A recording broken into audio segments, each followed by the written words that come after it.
po nga magsuot po ng puti, white t-shirt tuwing linggo at maglagay ng puting laso bilang pagsuporta sa panawagan ng CBCP laban po sa korupsyon dito po sa ipong bansa. At ipong alamin ang kompletong detalye mula kay Bombo Oliver Dacumo sa Bombo Oliver. Please come in.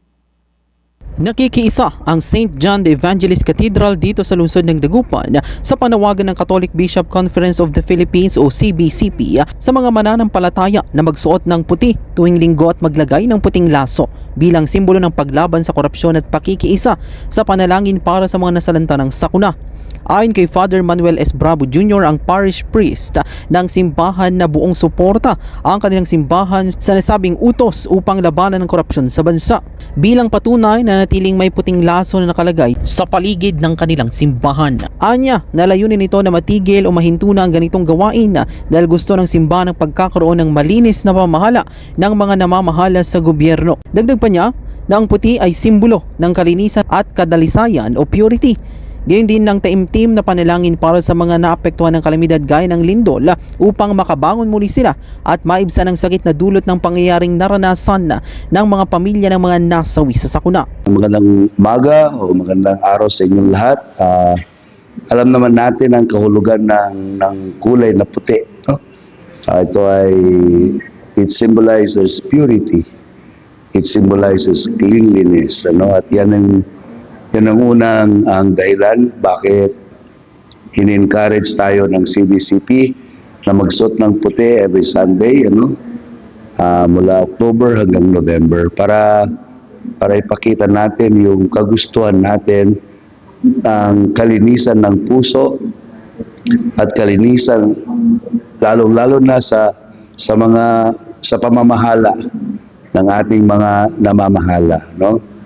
Alam natin, narinig natin yung mga hearings regarding sa mga corruption, and we are wearing white every Sunday para ipakita natin gusto namin yung malinis na pamamahala at matigil na sana ang corruption. Pangalawa, ito rin ay pakikisa alam natin yung mga dumaan na lindol, no?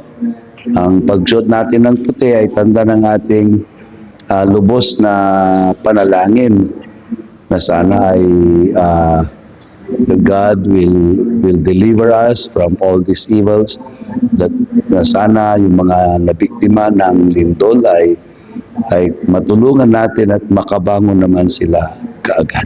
So tinatawagan namin lahat ng mga nagsisimba, mga parishioners, mga beloved natin dito sa St. John the Evangelist Parish, Cathedral Parish of St. John the Evangelist dito sa Dagupan.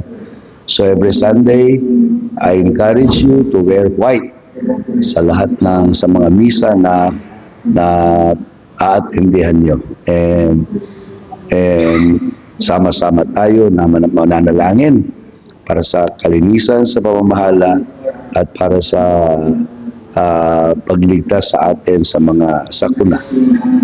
Matatandaan na naglabas ng utos ang CBCP na nag-aanyaya sa lahat ng mananampalataya na magsuot ng puti tuwing linggo ng Oktubre at Nobyembre at maglagay ng puting laso sa mga tahanan, simbahan at pampublikong lugar. Sagisag kasi ng puti ang taimtim na panalangin para sa kalinisan ng puso at bayan na tapat na pamamahala, katarungan at katotohanan at pagsasanggalang sa mga sakuna. Kasabay ng panawagan, hinihimok din ang bawat Kristiyano na manalangin ng taimtim para sa bayan, lalo na sa mga panahong sunod-sunod ang sakuna tulad ng bagyo, lindol at pagsabog ng bulkan. At yan ang balita dito sa St. John Evangelist Cathedral. Ito si Bombo Oliver Dacumo nag-uulat. This is Bombo Radio Philippines, the #1 and most trusted source of news and information. Basta Radio. Bombo!